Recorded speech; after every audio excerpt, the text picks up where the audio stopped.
મારા ભાગ્ય ખુલ્યા, મારા પાપો હર્યા, આ ભરત ક્ષેત્રે મારો જન્મ થયો. એવું પરમ પવિત્ર શાશ્વત તીર્થ શ્રી શત્રુંજયનો સ્પર્શ થયો.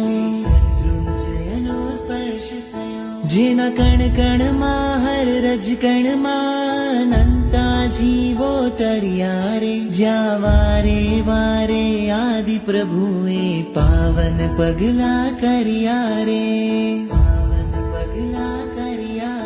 જે તીરથ પર સિદ્ધિ છે, જે શાશ્વત સુખ નિધિ છે, એવા તીરથને કરું હું વંદના.